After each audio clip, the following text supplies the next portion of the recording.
Баш оорунун себептери. Баш оорунун мүнөзү аны пайда кылган себептерге жараша болот. Кан тамыр ооруларында гипертония, гипотония оорулары, шакый, баш лукулдап ооруп, чарчаганда, алкоголь ичкилигин ичкенде, тамеки тартканда, ошондой эле ызы чуу, keskin жыт өтө жарык таасир эткенде күчөйт. Гипертония оорусу менен ооругандарда уктап турганда көбүнчө баш салмактанып кежиге ооруйт. Шакыйда приступ түрүндө кармап баштын бир жагы ооруйт. Көп учурда ички секреция бездеринин функциясы бузулганда, аялдардын этек кири келген же климакс мезгилинде да баш ооруйт. Караңгы жерде иштөө, алысты начар көрүү, көз оорулары, мисалы глаукома баш оорунун себептери болуп эсептелет. Желке жана үч ача нервтери неврологиясында бет жана желке сайгылашуу ачышып ооруйт. Мээ жана анын кабыгы сезгенгенде кусуп, дене абдан ысып, баш катуу ооруйт. Мурундун кошумча коңгулдарынын сезгениши баш сөөк, мээ травмасы да баш ооруга себеп болот. Баш оору ар кандай жугуштуу ооруларды, ууланууну, нервдин бузулушун, ички органдардын ооруларын коштойт.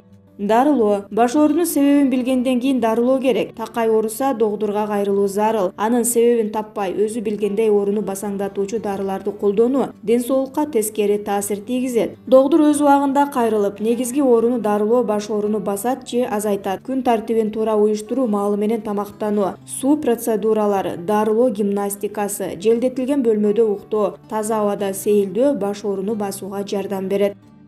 Баштын ооруганы ар түрдүү оорудан кабар берет, билип алыңыз. Кээде баш оору пайда болот. Мындай учурда суу көп ичүүнү ооруну басаңдатууга болот. Көп учурда баштын оорусу да адам организмине суу жетпегенден келип чыкса, кээде адамдагы айрым олуттуу оорулардан кабар берет. Белгилүү невролог доктор Сакиба Куреши баштын ар кайсы бөлүгүнүн оорусу тигил же бул оорудан кабар берүүчү белги болуп саналат деп эсептейт. Мурундун жана көздүн айланасынын оорушу. Бул гайморит, сасык тумоо сыяктуу оорудан кабар берет. Кээде ал кан басымды жогорулатып, көздө, чекеде жана маңдайда күчөп ооруйт. Бул учурда С витаминине бай апельсин, лимон өңдүү жемиштерди жеген жана көп суюктук ичкен пайдалуу. Чекенин оорушу кан басымдын жогору болушу, баштын маңдайкы бөлүгүнүн тынбай оорушу кан басымдын жогору болгонунан кабар берет. Ал кээде көздүн айланасын да оорутат. Мындай оору көбүнчө катуу стресстен улам пайда болот. Имбир чайы жана жалбыз ооруну басаңдатат. Бирок кан басымды өлчөөчү дарыгерге кайрылган жөн. Шакый же баштын бир тарабынан оорушу. Баштын бир тарабынан катуу лукулдатуу оорушу шакый оорусунан кабар берет. Ал баштын жана жүрөктүн айланышы менен коштолот. Ооруну болтурбоо жана алдын алыш үчүн спорт менен машыгуу, курамында В12 витамини, магний, омега-3 майгычкылдары бар азыктарды колдонуу туура.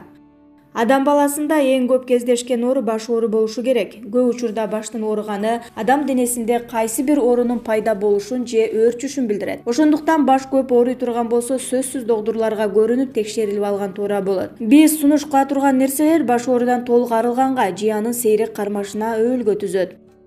Температуранын чукул өзгөрүшүнөн жана кескин жыттардан сактангыла. Эгер ызы чуудан алыс, тынчтыкта отурууга мүмкүнчүлүк болсо, баштын ооруганы батыраак басылат. Андай жайды табуу кыйын болсо, наушник колдонсо болот. Тынчтыкта көздү жумуп 15-20 мүнөт жаткан жетиштүү. Таза абада сейилдеп басуу да баш ооруну азайтат. Бирок трассанын, чоң жолдун боюнда эмес, бакта сейилдеген туура. Терең, жай дем алгыла. 30-40 мүнөттөн кийин баштын ооруганы азая түшөт. Бөлмөнү мүмкүн болушунча бат-баттан желдетип тургула. Компьютерде көп отургандар бат-баттан тыныгып турушу керек. Уйку режимин сакташ керек. Аны бузууга болбойт. Сөзсүз уйкуңар кансын. Бирок аша чаап кетпегиле. Ашыкча уктоо да баштын оорушуна алып келет. Уйкунун эң туура узактыгы 7-8 саат. Башты укалоо да пайдалуу. Чекеден желкени карай манжалар менен башты акырын сылагыла. Андан соң желкеден кулак тарапка жылгыла. Андан кийин чокудан кара кушту карай, моюнду да укалагыла. Шашпагыла, манжалардын басымы катуу болбошу керек, тиер тийбес болсун. Ванна кабыл алгыла. Жылуу суу жана жыттуу эфирдик майдын 2-3 тамчысы баштын ооруганын азайтат. Эң жакшылары лаванданын, жалбыздын, лимондун, майоранын майлары. Арома ваннанын жасоо жолу эфирдик майдын 5-6 тамчысын деңиз тузу менен аралаштырып, деңиз тузу жок болсо кадимки эле аш тузун колдонсо болот. Ваннадагы сууга эритебиз. Мындай ваннада 20-25 мүнөт отурган жетиштүү. Бул убакытта ташырбагыла.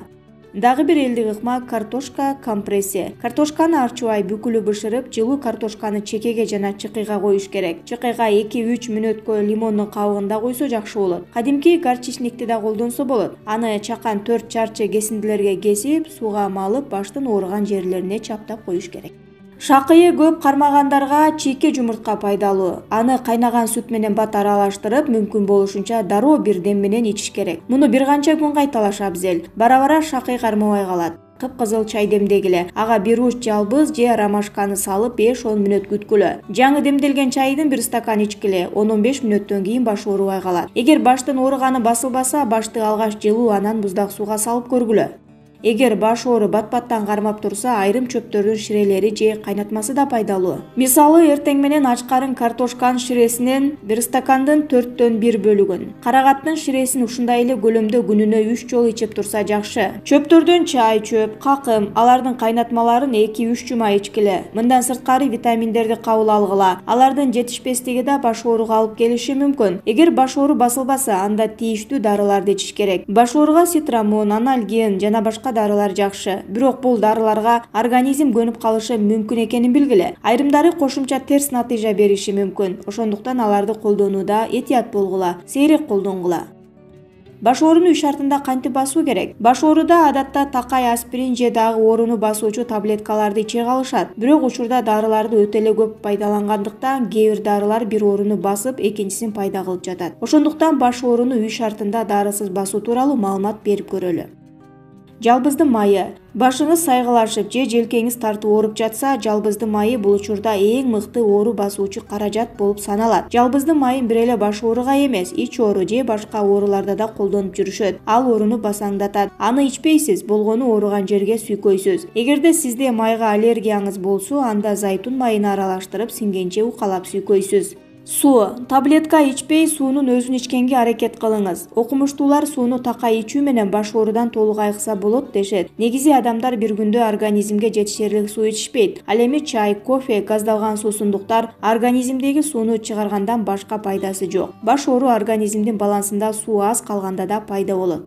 Алма кычкылдыгы. Алма кычкылдыгын ашканада кеңири колдонуп келгенибиз менен дарылоодо аз колдонобуз. Дал ошол кычкылдыкты илгертеден бери эле жараларга, чөп ысытмасынан баштап кандай оору болбосун колдонулуп келет. Эгерде сиздин башыңыз лукулдатуу ооруса, алма кычкылдыгын колдонуп көрүңүз. Кантип колдонот? Алма кычкылдыгын ичпейт. Баш ооруда мискейге же чуңкур табакка чынынын 4/1 бөлүгүн алма кычкылына 3 чыны кайнак суу кошуп, жүз арчы менен бетиңизди 5-10 мүнөт буулайсыз. Андан кийин бир стакан суу ичип коесуз. Башыңыздын ооруганы басылат. Имбирдин тамыры. Имбирдин тамыры да жогоруда айтылгандарга окшоп эле баш ооруну жана көңүл айнууну басат. Баш ооруну басыш үчүн имбирдин тамырынан даярдалган бир чыны чай ичип койсоңуз жетиштүү. Ал чайды даярдоо да оңой. Имбирдин тамырынан 3 кургатылган бөлүгүн алып, жай отто 2 стакан сууга 30 мүнөт кайнатасыз.